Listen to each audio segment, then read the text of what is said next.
everybody, welcome to Amy Nolte Music. You probably already know this song. It goes like this. Bill, I love you so, I always will. I look at you and I see the passion eyes of May. Oh, but am I ever gonna see my wedding day? Oh, I was on your side. It's the Wedding Bell Blues. It's by Laura Nyro, who I have been studying for the past month. I played a tribute show to her in San Diego at the Jazz Lounge last night, and for like a month, maybe 2 months, I've been listening and listening and listening and learning and learning and learning about this amazing woman. And I want to tell you about her today. And I want to tell you why more people ought to know about her. So she wrote this song, Wedding Bell Blues, and she recorded it. She recorded all of her songs, but sometimes she didn't have as big of hits as other people did who recorded her music. The Fifth Dimension recorded this one. They recorded a few of her songs. Three Dog Night recorded her music. Blood, Sweat, and Tears recorded her music. Barbra Streisand did. And they all had hits with the songs that Laura Nyro composed. If you talk to Elton John, he will tell you that Laura Nyro is right up at the top of his influences. And he'll tell you that it's because of the harmonic choices that she would make and how it was unexpected. I'm going to show you that. If you talk to Alice Cooper, he'll tell you that his favorite artist of all time is Laura Nyro. So many of the great artists that we know and love today were absolutely influenced by her. She was born in 1947, and she died in 1997 at the age of 49 of ovarian cancer, which is the exact same thing that happened to her mother, 49 ovarian cancer. Her music is deep. Her lyrics are deep. She admittedly saw the world in a unique way. She took what was inside her and she made it come to life. Wedding Bell Blues might seem just like a snappy little ditty that you hear on the radio. And maybe you think, oh, it's just about a girl who wants to get married and kind of like go into the chapel and we're going to get married. But it's not. You look at these lyrics and it's more than that. It's this woman who has fallen deeply in love with this man who for some reason just will not marry her. It feels like she's talking to like a 30-year-old today or something, like somebody who just cannot get their act together to like pop the question, make the commitment. And she's just calling him out in this song. She's saying, I think she's saying she's going to be done with him soon if he doesn't. And it's deeper than you think. Laura Nyro was a great piano player, and this little thing that she came up with, C major 7 to B minor 7 to A minor to D. And then the song actually just starts right on that chord, which is the 4 chord. She doesn't do it in the key of G. I am not Laura Nyro. I can't sing that high. Bill. How nice is it to just have a song about somebody's name, too? I love songs about people's names. I love you. Right here, we hear a blue note. It's this F note. It's another thing I'm going to be talking about Laura Nyro is that she has a lot of soul. You'll hear a lot of blues and gospel influence in her music. I love you so, I always will. This is heart and soul chords, 1, 6, 2, 5. We hear them all the time. But I'm going to show you how these chords feel different than any other 1, 6, 2, 5 that you always hear. I look at you. We're going to move up to the 5 of 6. B7 chords, the 5 of E minor, which is where we're going. And I see the passion eyes of May. Isn't that a beautiful lyric? Oh, but am I? We've got a 2-5 in the key of C now. We're moving to the 4 chord. Ever gonna hear? That's gospel. My wedding day. We do a little walk down. Oh, now we've got a 2. I was on your side, Bill, when you were loose. It's the minor 3 chord on the word losing. It feels so sad. When you are losing. I'd never steal or lie, Bill. There's been no fooling. Check this part out. But kisses and love won't carry me. I love that quarter note triplet. Da, da, da, right? Love won't carry me until you marry me, Bill. Now this feels like the chorus. It feels like we've moved on, we're launching into the chorus. But it's also the beginning of the song. And you might not realize it, but as soon as she says this, until you marry me, Bill, and we're back on that 4 chord, that is a repeat to the beginning of the song. And I don't realize that when I listen to it. Bill, because right here, we're right back. I love you, 1, 6, 2, and da-da-da-da-da, and we're back to a second verse. And it happens again. And it's just like magic how she takes you into a second and a third verse, but it feels like you're launching into the chorus, but you aren't. But really, kind of the whole song is a chorus. I think that's genius. If you'd like to see the entire concert that I did in San Diego last night with my friends Julian and Leonard, you can sign up for Nebula and you see everything. But later, I will tell you more about that. One of the songs we did last night at the concert is And When I Die. It was famously recorded by Blood, Sweat, and Tears. And also Laura Nyro recorded it. All of these songs, you can find her singing them, and they're amazing. But what I love is this brand new album by Billy Childs. And he has reimagined a bunch of Laura Nyro songs. And one of the ones we did last night is this, and like I said, we did And When I Die last night. But we did Billy Childs' arrangement. It's with Alison Krauss. So many good singers on this album. You have to go check it out. But this takes And When I Die that Laura and Blood, Sweat, and Tears did as this kind of hoedown feeling gospel. Blood, Sweat, and Tears make it feel like a carnival. Most of their music can feel like a carnival. They really take you on a ride. But Billy Childs reimagines it, and it's like this.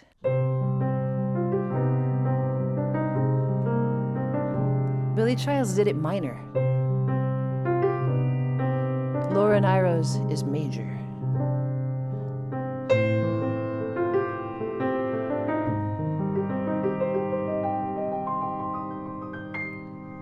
I'm not scared of dying, and I don't really care if it's peace you find in dying. Well, then let the time be near. If it's peace you find in dying, when dying time is near, just bundle up my coffin, 'cause it's cold way down there. When I die, when I'm gone, there'll be one child born and the world will carry on to carry on. Isn't it amazing that she wrote a song about when she dies? Isn't it amazing that she talks about bundling up her coffin because it's cold way down there? And in her recording, she says, crazy cold way down there.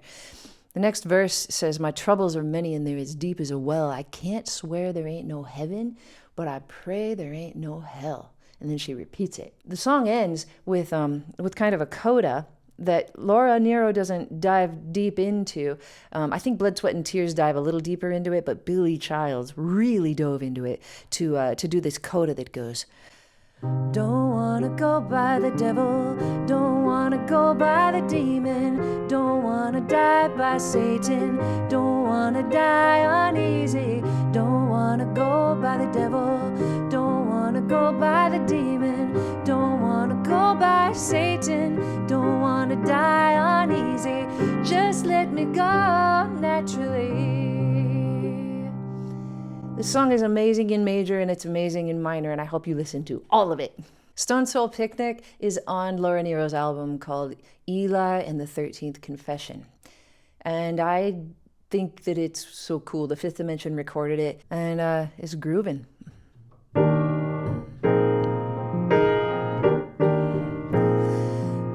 you survey? Can you picnic? Whoa, whoa. Can you survey? Can you picnic? Whoa. And survey down to a stone soul picnic.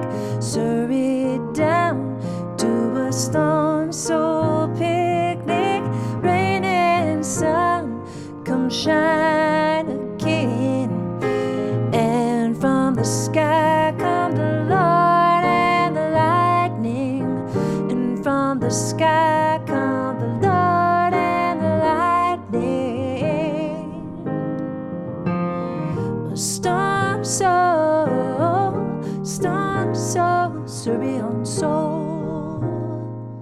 It's so cool. This song is just grooving. It's just a lot of 2/5. It's got that sus5 chord. It's got kind of just optimistic lyrics. I think Surrey is a kind of carriage. Like, I think maybe she's imagining this old-timey picnic or something.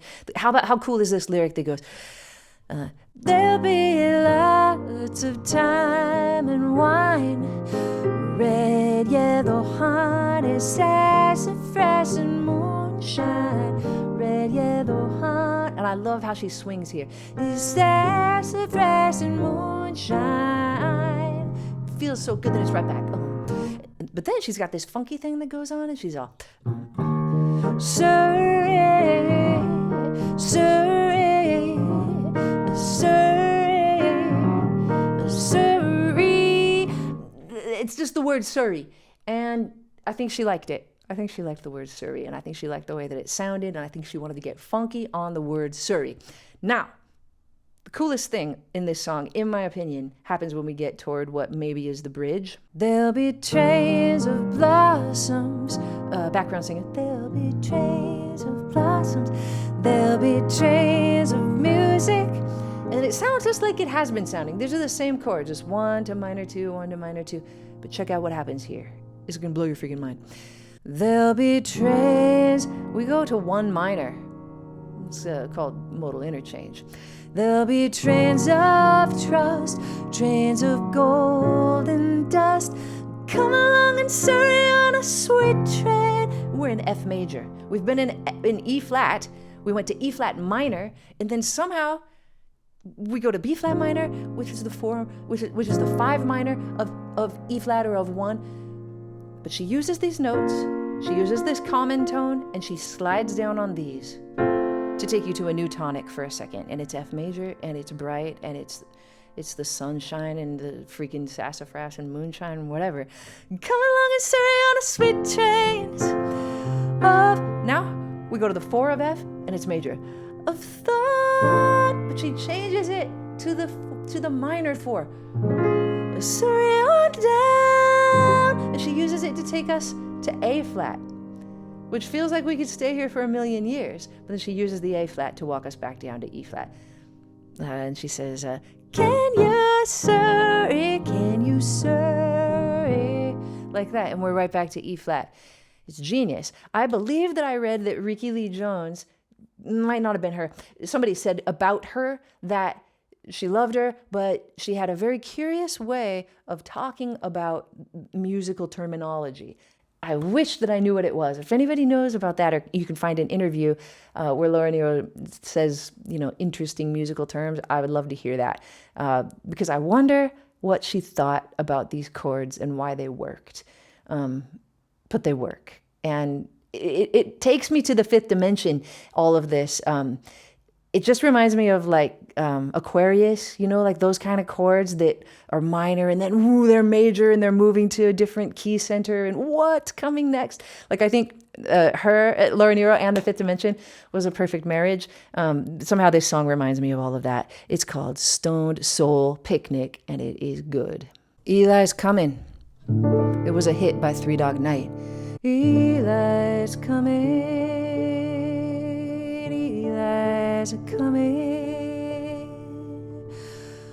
Oh, you better hide your heart, your loving heart. Eli's coming in the car to say. Then it really picks up. broken heart, oh broken heart. Again, it's Three Dog Night. I hear that in my head. I swear to you that I also hear Aquarius. You gotta go listen to this one, but because I don't feel like I can pull it off like Three Dog Night can and like Laura Nyro can. But this song it's killer. It's just this bright gospel rockin' song, and it's dark and it's bright all at the same time. You got to check it out. Stony End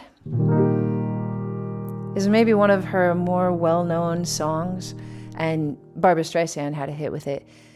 And to me, it's beautiful for so many reasons. She talks about her mom right at the beginning of it, and I learned that her mom and her grandfather both had very progressive political views.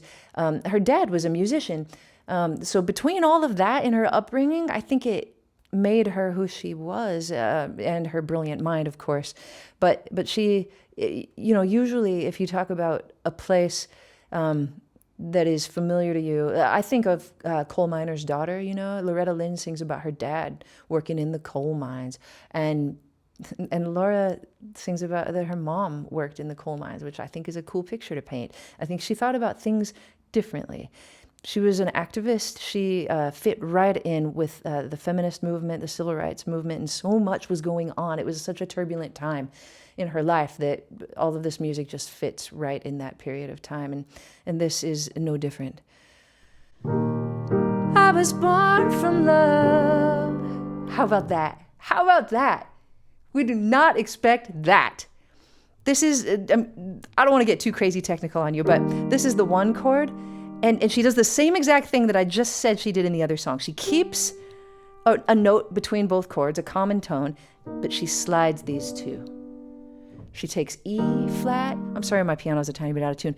She takes E flat and she goes to G from there. And that is the 1 to the 3 or the 5 of 6. But she does it with a D in the bass, which is very Brian Wilson-esque to me. I was born from love. How powerful is that? And my poor mother worked the mines. All of it. Just to say that she was born from love, too, tells you something about her and the way she thinks about things. I was raised on the good book, Jesus, till I read between the lines. Now I don't believe, I want to see the morning.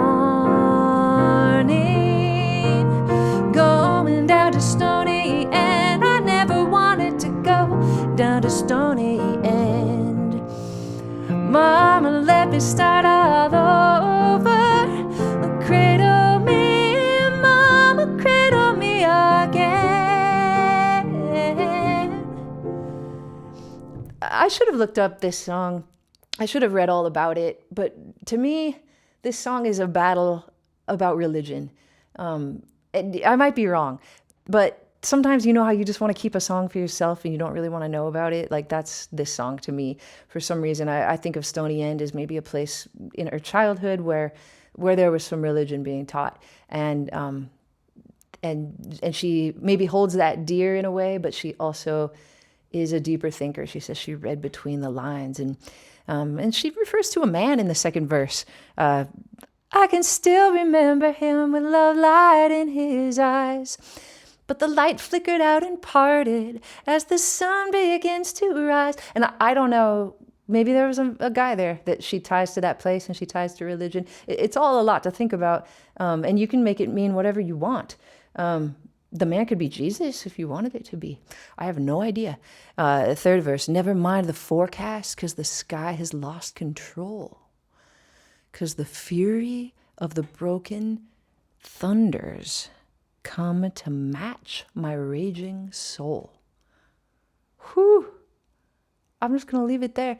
But this song is amazing, and it's got so much gospel and so much heart and soul in it. You need to listen to her sing it. You need to listen to Barbra sing it. And anybody else who's recorded it. Lots of people have, and it's dynamite. Save the Country.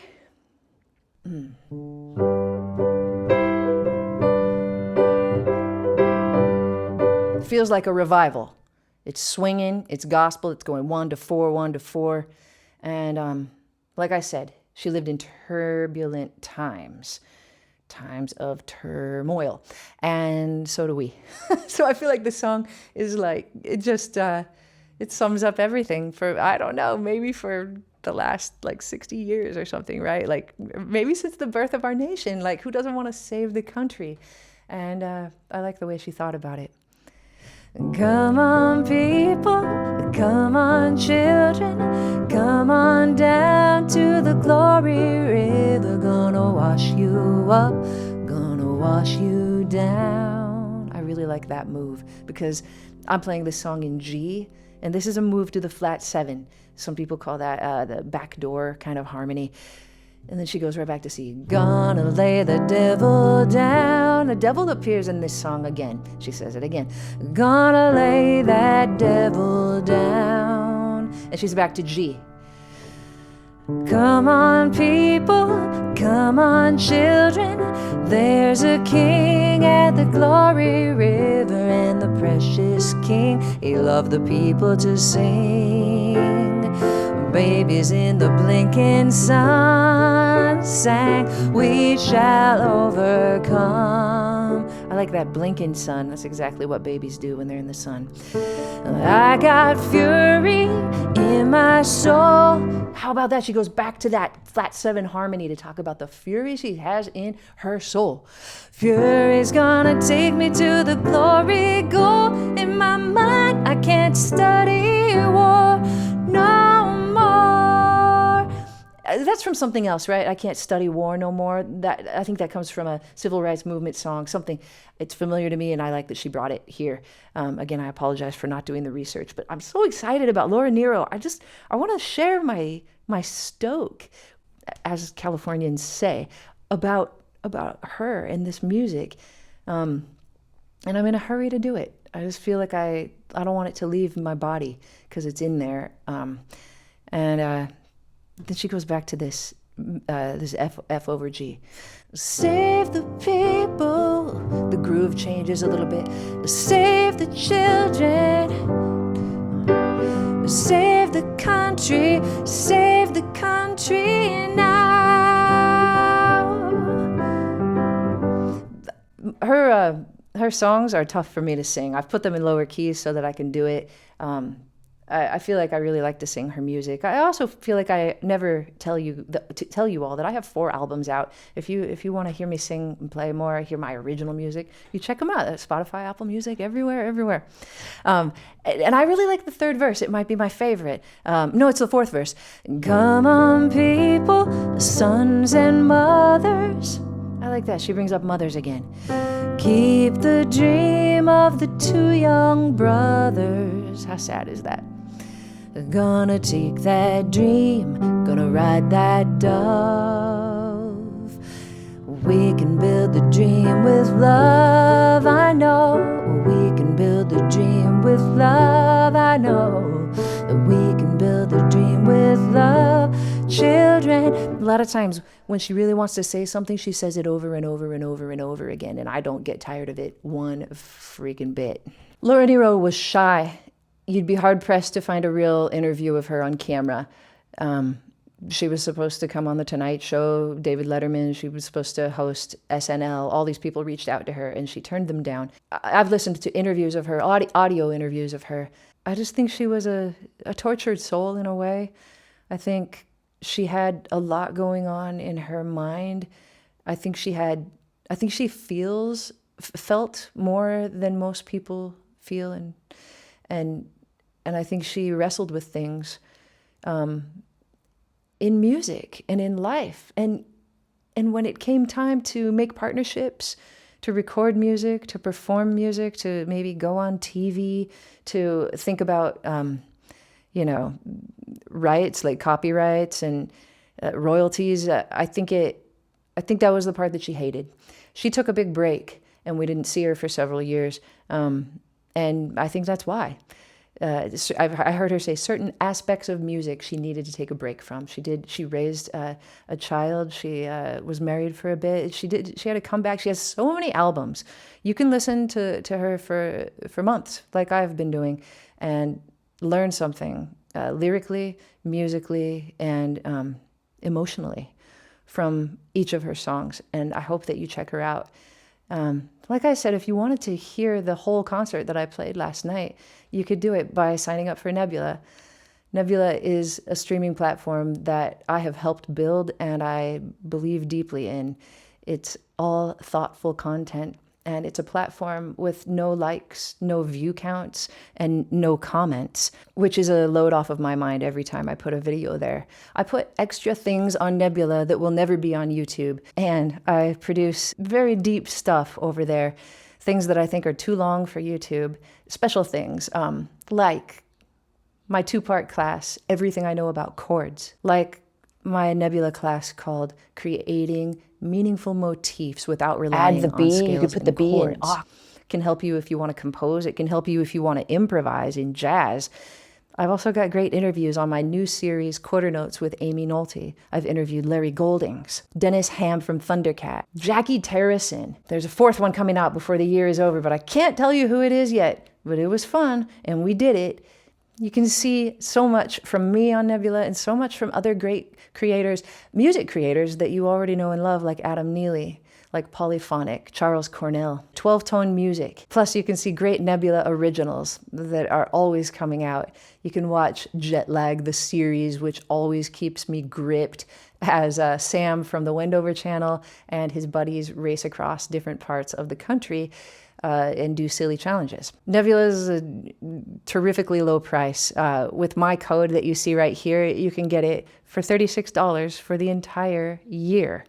It's a huge discount, and it's well worth your time. Just if I can be a tiny bit braggy, I suppose, for my stuff alone. Hours and hours and hours of detailed instruction that goes deep that you won't find on YouTube because our attention spans are a little short over here, am I right? And you can click on my code and get it today. Thank you everybody so much for watching and for learning about the music of Laura Nyro with me. I'll see you next time on Amy Nolte Music.